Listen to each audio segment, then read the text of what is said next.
Why have we come to earth? Do you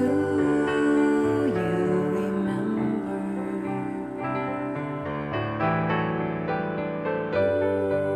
Why have we taken birth? Do you remember?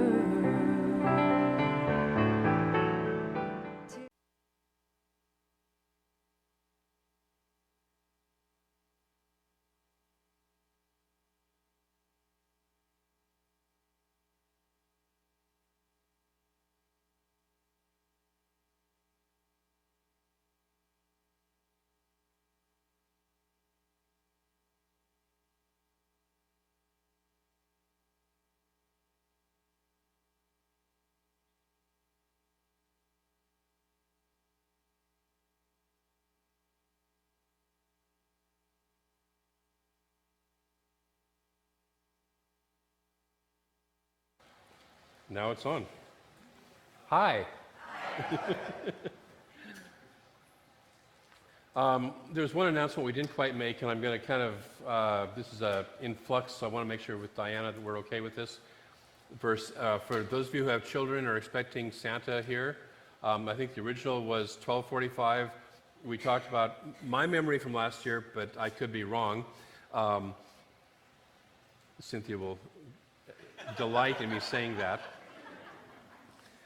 Is that we did it right after the service last year. Okay, so I think that Santa will be here right after the service instead of at 12:45. So if you have children, just kind of hang here, and Santa is telling me that he will be making an appearance. I psychically can visualize Santa, and he's on his way. He's a little ahead of schedule. So, great. So welcome. This is our fourth Sunday of Advent, and there's a person here who said they were here for the first time. They're a recovering Catholic, and I said, oh good, we're doing Advent today. But not like you did it when you were in Catholic Church, and not like I did it when I was in Catholic Church. And she said, praise the Lord, or something. What was it? I can't remember what that phrase was. But anyways, I'm glad we're here and doing it a different way. So we're going to look at the idea of Advent. And Advent is simply the time of preparing for the rebirth of the light within us. Advent literally is two Latin words, ad, to or toward, vent, which is the wind. And so it's what's being blown towards us. Then what's being blown towards us is actually our awareness of who we truly are. What we're being blown towards is our awareness of who we truly are, which is the light of the Christ consciousness of this world. That's the truth of who we are. We've forgotten it sometimes, but that is the truth of who we are. So we're doing this, we've been doing this 4-week preparation for that remembering of who we are and using the festivals of light of this period of time, whether it's the enlightenment of Buddha on the Bodhi Day on December 8th. Last week we looked at Hanukkah, this festival of lights in the Jewish tradition.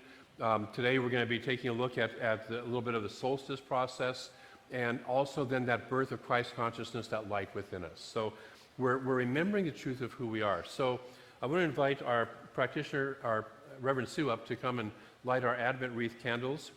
And there are 4 candles, and the first week stands for hope.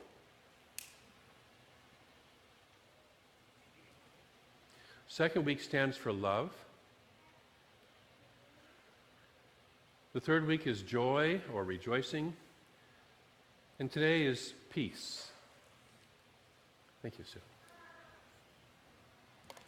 And so I think of it this way, is that if you're opening up to the light being reborn within you, the first step is that you need to have a spark of hope. You need to have something. You know, if you're hopeless, there's no real way to see the light, even if it's there. You know, you can feel hopeless. You know, on these dark days we've been experiencing lately, you know, you can sometimes forget that there really is a sun up there, right? Yes. Yeah. You guys are from Redding. I mean, I'm at home, okay? This is Seattle weather, all right? I'm good.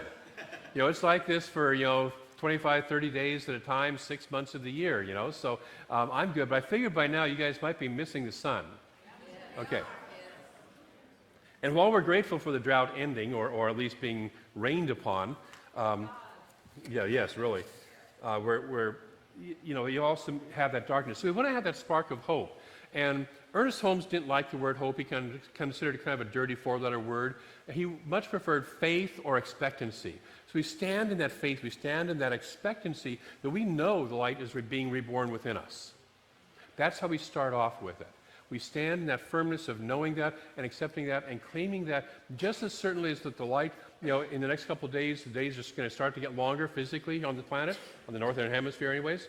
We claim that with that much certainty that we know that that light is going to be reborn within us because we are claiming it, we are declaring it to be so. From faith, then, we move into love. We open to the nature of God, which is love. That's our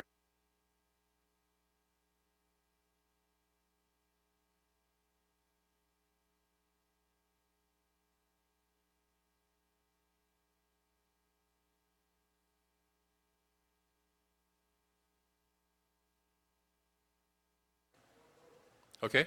Yes, there we go. So the second is love. We open to that love, and we also love this light into our lives, into existence, into beingness. We allow that love to grow within us. The third candle is, from last week, is joy or rejoicing. When we feel that love, we want to express that love. The nature of expressing love is joy. We give out joy, we rejoice, right? And so last week I asked many of you well, those of you who were here, I'm doing a social experiment, by the way. I was trying to figure out, because the attendance has been light for the last 2 weeks. There's been two things. Number one, the weather's been a little iffy for the last 2 weeks. But the second thing I noticed was that the 49ers were playing at 10 o'clock in the morning the last 2 weeks. So the weather is still iffy outside, but the 49ers are playing at 1:45, so now I know where you guys are at 10 o'clock on Sunday morning.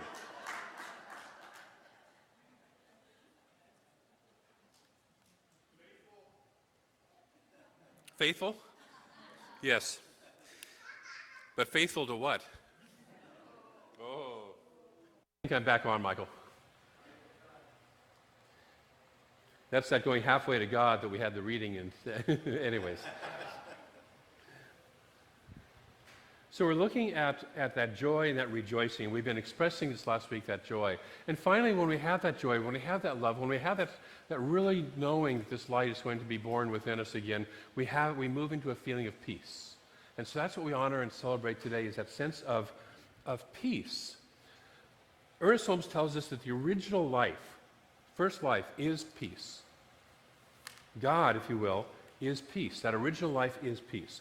Peace is at our center. We are peace. We are peace. There's a wonderful evangelical minister named Dwight Moody. They named Moody Bible School after him in Chicago from the 1800s. And he said, a great many people are trying to make peace. But that has already been done. God has not left it for us to do. All that we have to do is enter into it. See, peace already exists. Do we want to move into peace? We have a house already built. Do we want to move into it? And so that's the invitation, as we move into that peace that is already present within us. But if you've noticed the news, you might notice that most of us don't live in peace all the time. For some of us, we can just look at our own lives and notice that we don't live in peace all the time. Right? Yep, I can certainly look at my life and know that. So what stands between us and peace? And I want to look at a few things. Number one of the cores is a belief in separation. A belief in separation is I remember when I was in rebirthing school, they taught us, and it has stayed true for me today. Belief in separation is the core issue that we all face. That I am separate from God, that I am separate from my good, and that we are separate from each other. And if we can heal that, if we can recognize our oneness with God, our oneness with good, and our oneness with each other, we would live in peace, we would live in harmony, we would live in a state of absolute divine love. And so we're going to take a look at that. When we don't believe that, when we work from separation, and I want to distinguish between individualization, because we all are individuals, right? I mean, I've got to know that I'm different from you, and you've got to know that you're different from that person sitting next to you, just so we can move and work in the world. Okay? So there's individualization, but the individualization that we truly experience happens within a field of unity. If you look past the individualization, the truth is we're all one. When we believe in separation, we don't see the unity, we don't see the oneness. We just see the differences. And what we put our attention on is what increases. So if we put our attention on the differences, what increases is our awareness of the differences and our acting from the differences. And if you want to know what that looks like, you can look at liberal, conservative, Republican, Democrat, Muslim, Christian, atheist, Seahawks 49ers.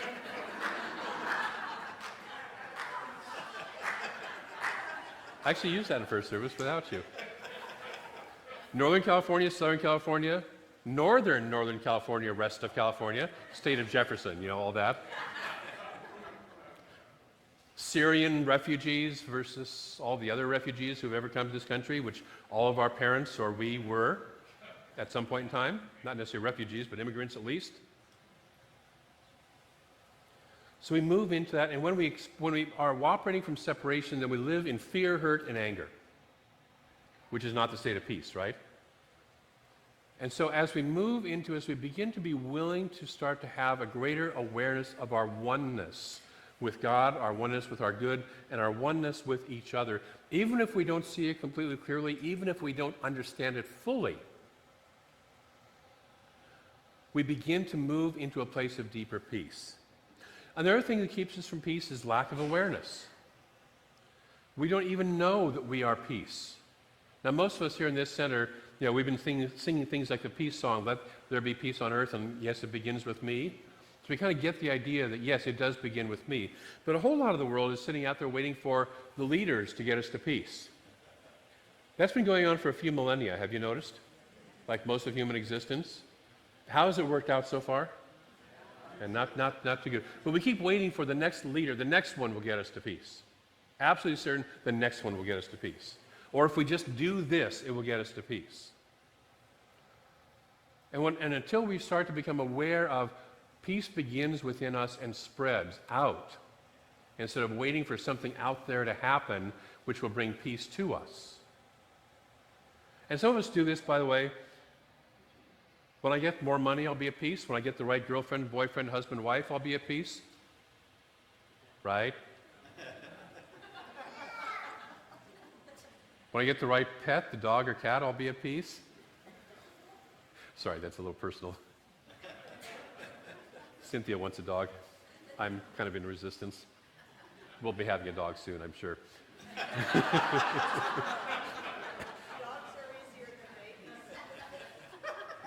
Dogs are easier than babies, yes.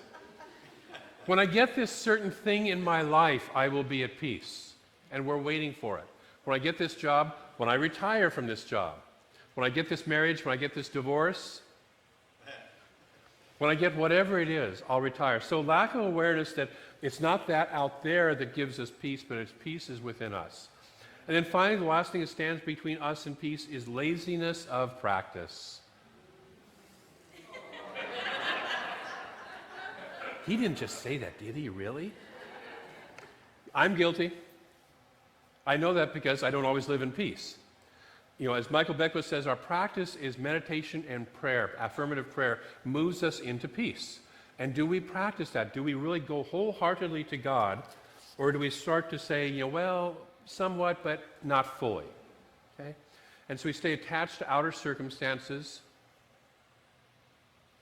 I want my whatever it is. Chocolate, Seahawks, whatever. We stay attached to outer circumstances and we don't live in peace.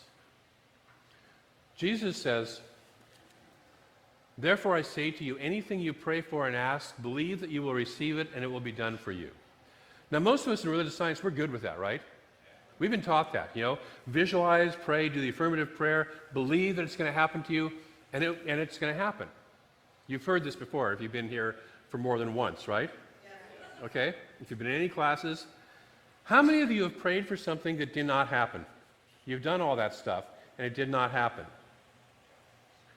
The very next line might give you a clue. He says, and when you stand up to pray, forgive whatever you have against anyone, so that your Father in heaven will forgive you. Oh God, I got to forgive?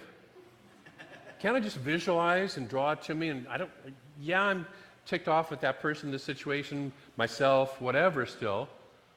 Okay? No, we have to forgive. We have to clear the channel, because forgiveness blocks the channel of receiving. You know, we talked about the Father in heaven. Back in his day, we couldn't talk quantum physics, right? We couldn't talk about all his energy and all. They didn't get that. They had a personified God, and so he had to talk to them in the way of a personified God. And Jesus started talking using the word Father, because most of them were used to a judgmental king and ruler who was pretty angry and ticked off, or he either loved you or hated you, and you were either in trouble or not. Okay? And so he's trying to get them to see God as a father. That's a stretch for most people in his day. He used the word Abba, which means literally daddy. It's that kind. It isn't just the Father. Luke, I am your father. That's a very topical right now, isn't it?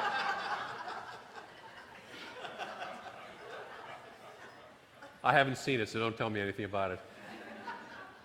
But it's not that kind of a father. It's daddy. It's that close relationship. This is the relationship that we have with the divine. And so he was trying to get them to see that.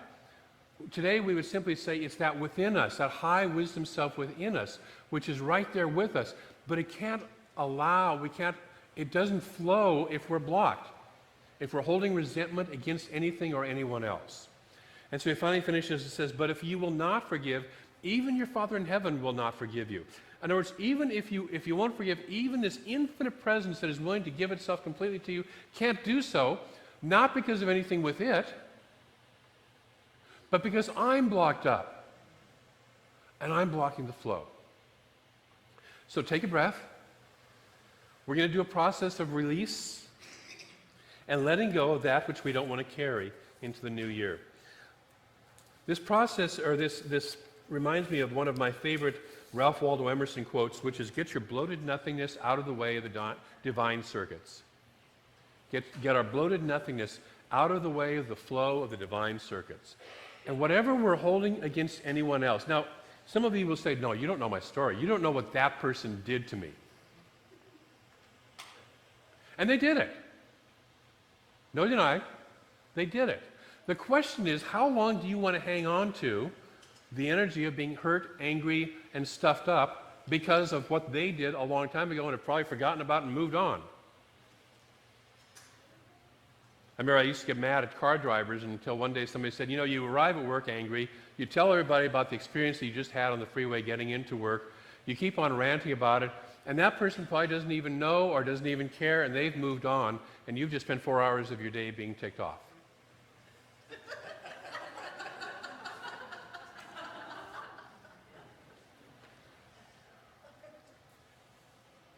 There's a difference between a life of transition and a life of transformation. And what I want to encourage us to do is a life of transformation. Transition is what I call rearranging the deck chairs on the Titanic. Okay? We make our life a little bit better. We take on a little bit of a practice. We do a little something to make it a little bit better. But the life is going down because we're not awake. When we wake up, transformation is we suddenly realize we're not on the Titanic at all. We've been having a nightmare, and we're waking up from it, and we're realizing we're laying in our bed or standing on dry ground nowhere near an iceberg or an ocean. Okay? That's transformation. When we wake up and remember, who am I really?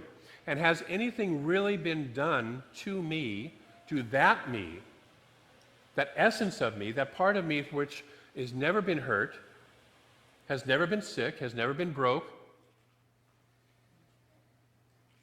Am I willing to live from that essence more and more? And that is what creates peace, true prosperity, true love, true joy in our lives. So that's my invitation as we look at this process, is what is it that wants to be not just improved a little bit, but truly, truly transformed. truly shifted into a greater awakening of who I really am and living from that. Are you with me? Yeah. Right. So we're going to, does everyone have 2 pieces of paper? Yes.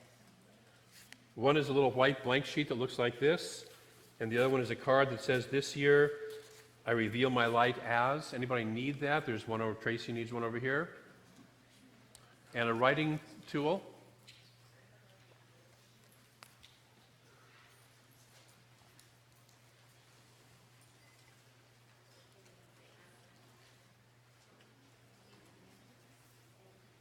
Okay.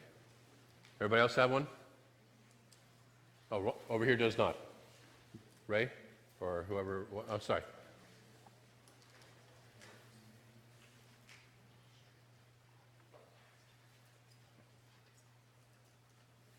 Right over there.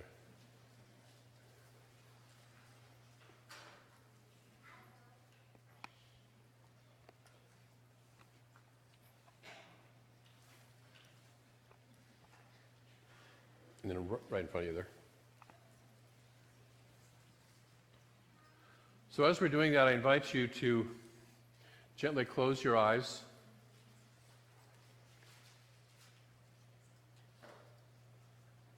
Pay attention to your breath.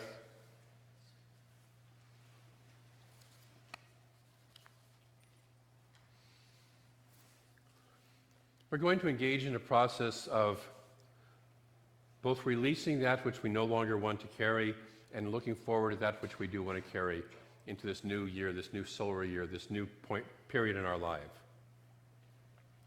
So as you breathe in, allow yourself, imagine yourself that you're moving into a place that for you is a sacred space, a place of great depth, of safety, where you feel empowered, a place of spiritual wisdom and depth.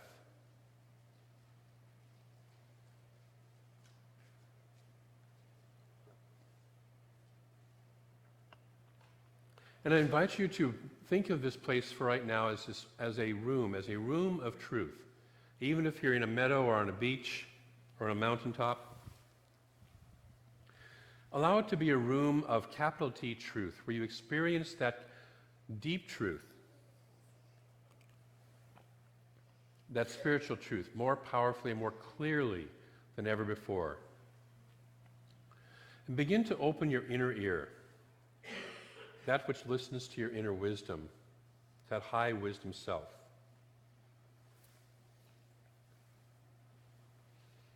Taking another deep breath. Into this consciousness, into this room of truth, you're going to float a question.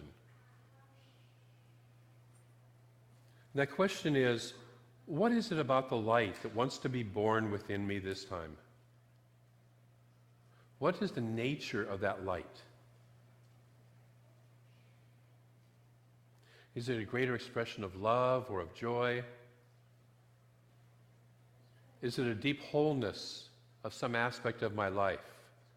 My body, my finances, my career, my relationship? What is it that wants to be born as the light? Is it moving out into the outer world, beyond my world, and supporting other people? What is the nature of that light that is calling itself forward to be birthed within me now? Even if I don't know how to do that, I'm willing to just listen to what it is.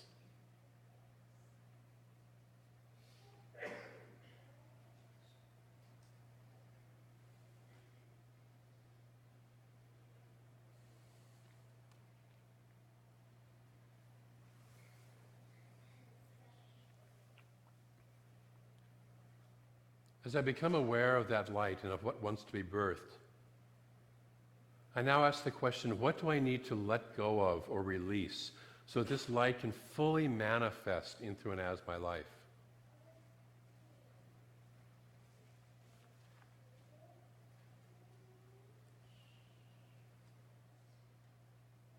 What is it that I need to release or let go of to move into the full experience of peace, of love, of joy, of faith? And when you know what that is, write it on that blank piece of paper, the thin white piece of paper.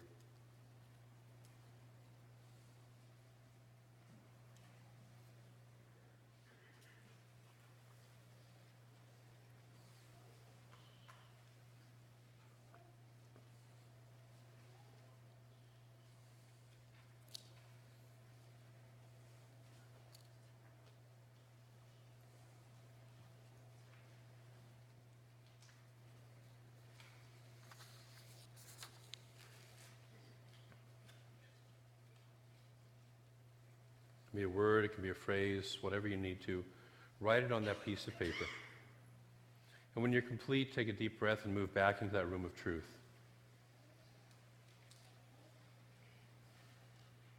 Allowing yourself to rest.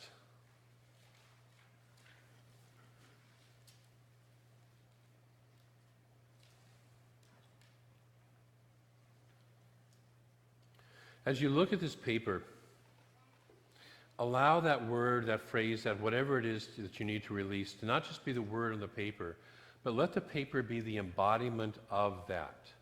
So it moves out of your body, out of your energy field, and completely into the paper. So that you no longer have it within you.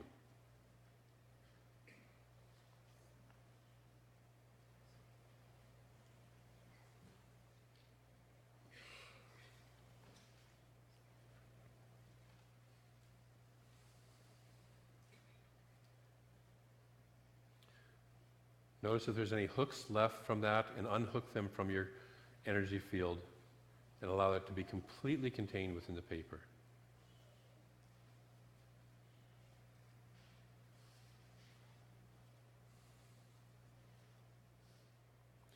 And now, as you sit in this room of truth, you're going to ask another question. And that question is, what is needed? What must I embrace? What must I become to support the birth of greater light in my life? What are the qualities or quality? What is it that I need to embody or allow myself to become more of, to allow this light to fully manifest through me?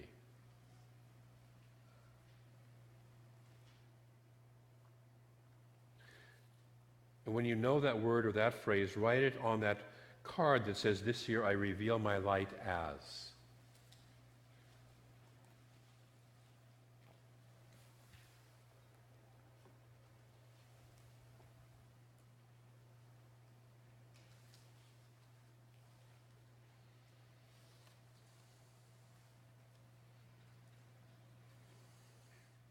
What is needed to support the birth of greater light in my life?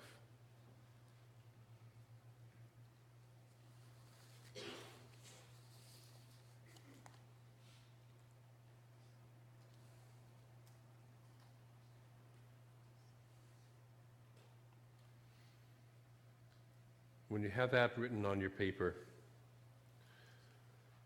allow yourself to take a deep breath and begin to return from that room of truth, bringing your awareness fully back present into the sanctuary here. Very gently letting yourself be fully present. And when you're ready, gently open your eyes and be fully present here.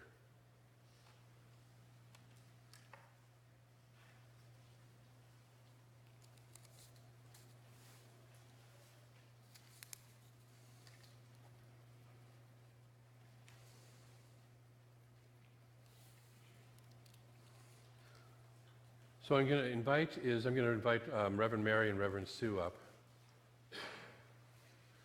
We're going to do a process where I invite you to bring both of your cards up. The one that's on the clear, thin sheet of paper, what you're letting go of, you're going to put into this bowl right here. The one that you have, "This year I reveal my light as," you're going to share just very briefly with Reverend Sue and Reverend Mary, just the word, just a phrase, and they will just simply join you in consciousness in knowing the truth of that as your reality this year. They're not necessarily going to say anything, but they're just going to join you and love you and hold that in consciousness with you. And so the way we're going to do this is the ushers are going to support this. We're going to start from the back on the side aisles and come from the side aisles down from the back and then return back up the center aisle so we don't have a massive traffic jam here. So I invite you, as you're ready to release what you don't want, to place it into here. And remember that it embodies what you don't want completely. So let that whole embodiment go. And then bring your card of what it is that you're declaring into existence. And they have a gift to give you that will help you, of an angel that will help you to symbolize that and remind you of that also. So as you're ready, we'll start with the back.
you want to be witnessed by her?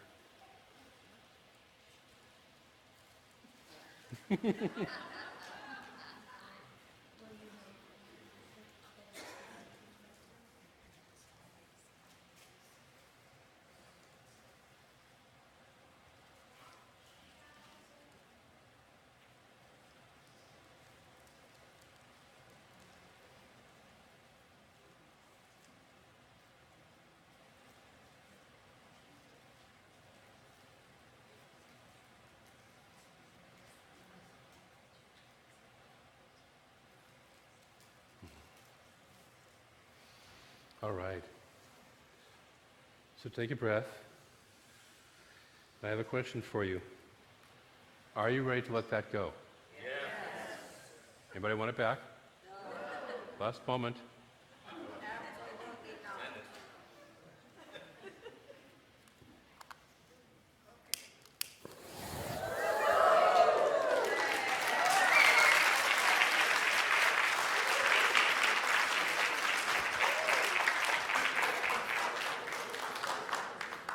Somebody put their card of what they want to claim in their life into that also, so we'll just know it's being offered to the universe. And